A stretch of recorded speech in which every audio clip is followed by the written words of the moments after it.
Interesting. Lastly, could you indicate on the chart provided how infatuated you feel on a scale of 1 to 10?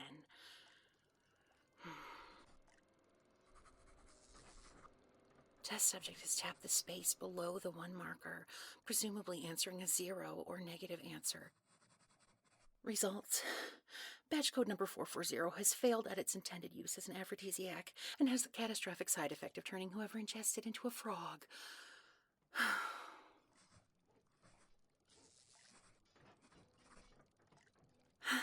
Those are all the questions I had for you. At least the ones you could answer in this state.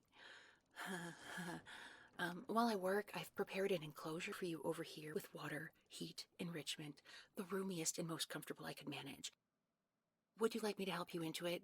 Jumping might not come naturally to you quite yet. Right. I forgot. Look at me, asking you questions you can't answer. How about this? Blink once for yes and twice for no. Does that work for you? Excellent.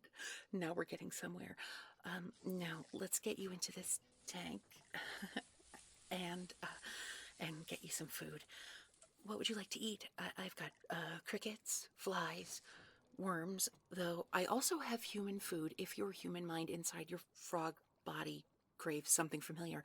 Can frogs even eat human food? I've never studied their elementary functions. Would it hurt them? You? Sorry, I got a touch excited. How about a worm? The test frogs tend to prefer them. Good. There we go. I can't say this is how I imagine sharing a meal with you or feeding you by hand, but it's a start, and it seems all your limbs and extremities are functioning as they should. How was the worm? Another stupid question. Don't worry, that feeding will hold you until I can fix this. At least it should. It will. It will. What could have caused this? This complete and utter failure. You're not only not in love with me, but I've completely transmutated you in a way unknown to modern science. I'd frankly be amazed if it weren't an accident. How did I even do it? Let's take a look at the footage. We must look at this empirically. Hey, it's great to see you. How are you? All right, of course. No time for hugs. Come on in.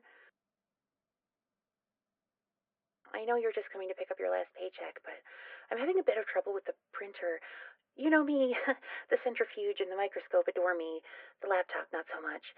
I don't suppose you've reconsidered coming back? The specimens miss you. I'm sure your partner's hometown is lovely, but home's where the lab is, as I always say. Make yourself at home while I go handle that, and help yourself to the pot of coffee I just made. It's good. It's that Vietnamese kind you like, and you got me hooked on. Well, let's turn the AC down a bit. Get it nice and cold in here so the hot coffee's more appealing. Note the solution isn't water soluble and shouldn't be affected by the acidity of the coffee, but the taste will be much more pronounced if allowed to cool. Subject is pouring themselves a cup. Thankfully, no sugar or cream to add more variables to the experiment, and is ingesting the compound as I speak. Oh, oh, oh, oh, Mendel. Oh, subject has fallen back against the couch in convulsions. Pulse is elevated and sporadic. Complexion paled, then reddened, and has now taken a sickly green hue. Subject has, disappeared, dematerialized in a puff of smoke, smelling of, moss and bog. Their clothes and shoes remain, but their body just, hello? Is that you? Have you shrunk? Oh, shrunk, in a sense. Interesting. What have I done to you? And most importantly, how did I do it? Did I accidentally extract some genetic material from the amphibians when I got the pheromones? Perhaps I didn't get any pheromones at all given the base levels of oxytocin in your system, but I saw a significant change in the test animals. There must have been pheromones present, but perhaps the wrong dosage? The wrong delivery method? And what about the side effect? Oh, The sample population. Of course they didn't turn into frogs. I only tested on frogs. Note for the next trial. Improve the testing process by including a diversity of species among the sample. Draft a tentative list of humans that I could access and dose with an aphrodisiac.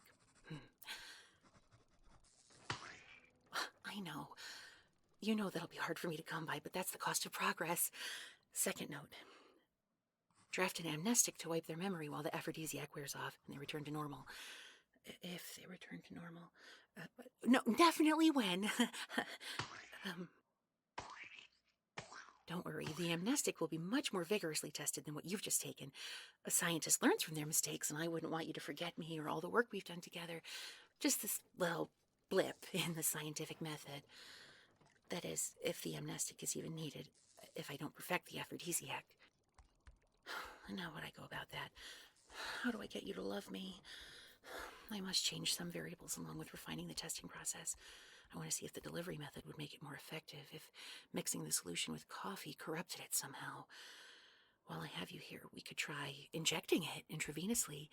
That'd be direct and fast. A salve or gel might also work, especially if the dosing remains difficult to get right.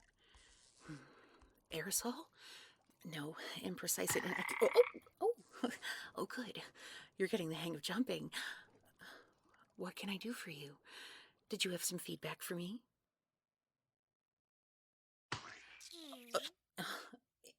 Interesting. Post-experiment tests indicated you didn't experience a spike in pheromones, yet your actions indicate otherwise.